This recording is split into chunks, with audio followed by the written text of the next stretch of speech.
Bravi.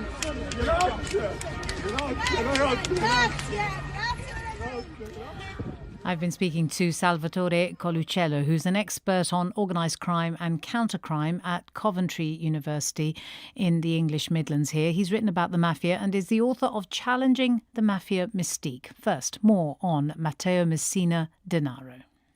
It's called the boss of the bosses, like Totò Riina in the past or Bernardo Provenzano. He comes from Castelvetrano, which is a town just outside Trapani. He's part of the Palermo Trapani. He comes from a well-known mafia family. He has lots of nicknames in Italian. Diabolic is a well-known comics from the 1960s. So, yes, he's considered at the moment boss of the bosses of Cosa Nostra. You mentioned Bernardo Provenzano, who, when he was caught, he had been on the run for more than 4 decades, but he was living in an isolated farmhouse in Sicily, and he ate whatever the local farmers could bring him, and he read his Bible. But this man was living very well and was making lots of money and running the family firm, if you like, while he was on the run. It's not very strange for Sicily or for Cosa Nostra, because the same happened to Totò Riina when he was arrested in 1993.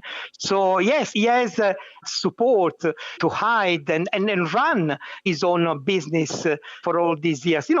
Cosa Nostra in Italy is in decline at the moment. Nonetheless, the wealth of the organization, the support, the help that it gets, from white collars, including, doctors, surgeons, private hospitals.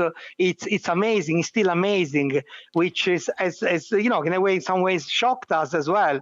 It is one of the reasons why he has been eventually caught is because part of what the law enforcement officers did was seize property and companies suspected of being a front for the mafia. And the more you squeeze the amount of money he has, the less he's able to operate. Absolutely, yes. Over the years, gradually, the law enforcement agencies have been able, actually, to chase his partners, his members of the family.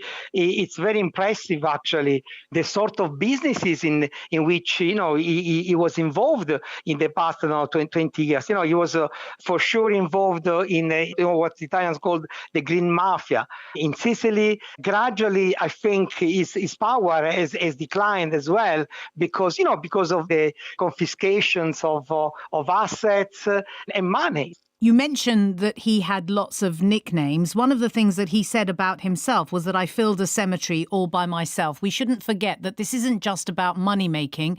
He has been a violent criminal. He has done some pretty terrible things. Absolutely. He was also sentenced in absentia to life imprisonment for having been, one of the brains, investigators of the 2 bombings in 1992, the Capaci bombing when, Judge Falcone, the wife, and the bodyguards were killed, and then in Via D'Amelio a few months later. He was a ruthless criminal. All this glorification of the mafia characters is really, it's unbelievable. It's incredible. The mafia in Sicily has been a break to the development of the region. The mafia is a parasite. It is interesting that you talk about this idea of how mafia and the mafioso have been portrayed and characterized. But it is true, isn't it, that in his case, when we think back to that 1993 bombing of the Uffizi Gallery in Florence, that he knew about which artworks to target because he was a cultured person. So we shouldn't forget that he was an unusual mafioso in the sense that he had other dimensions to him without glorifying it in any way.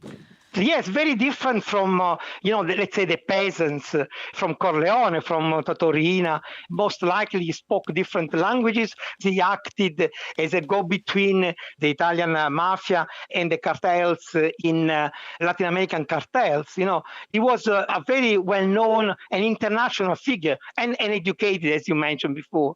This is clearly a very big day for law enforcement in Italy. How significant would you say this is? Sicily has changed, Palermo has changed.